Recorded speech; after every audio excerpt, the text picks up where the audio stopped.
Hey everyone, people I don't know, people I do know, whatever.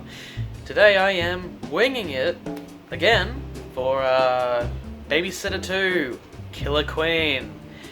This is the sequel to the 2018 film The Babysitter, and it's also set 2 years after The Babysitter. This follows the main character, played by Judah Lewis, I think that's his name. I still haven't checked it up on Google because I am winging it.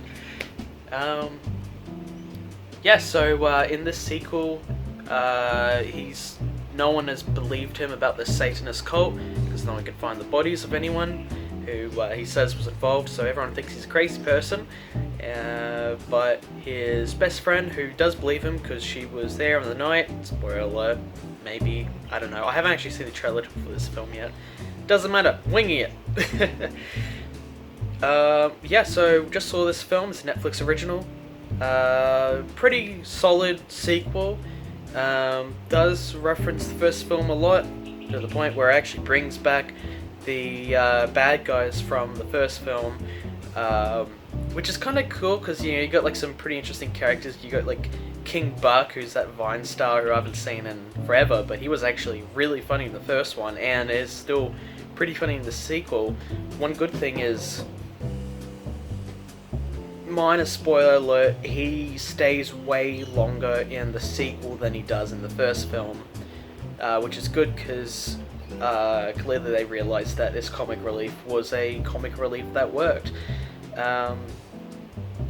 I thought this film had a lot of great twists and surprises, some pretty good practical gore effects when there was some. There is a lot of fake blood CGI that really didn't work for me. I think it was trying to be like more funny in that respect, but it really didn't work. Everything felt a lot more cheaper in this film, even though that there's way more sets and more explosions and bigger set pieces. Even though everything feels bigger, it also feels like they had a budget of the same caliber for the first film, but they try to stretch it real hard. Like, there's a lot more characters in this film.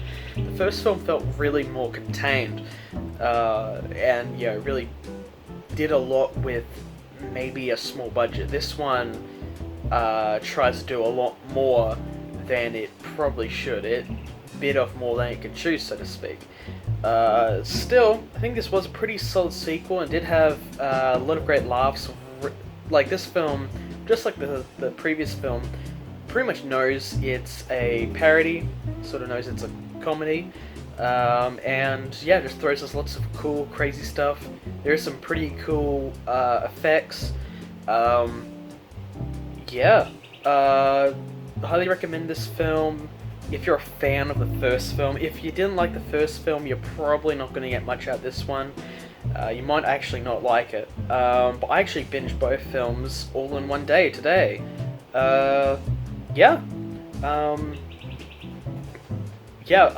pretty solid sequel. And I recommend it. And that's me winging it. I don't know if I'm going to put a winging it effect. I don't know, maybe you'll find an effect. Probably just matters, it depends on how much I care about any of these videos. But you might see some more movie reviews from me in the future. That'll be a bit more production, have a bit better production. See you guys.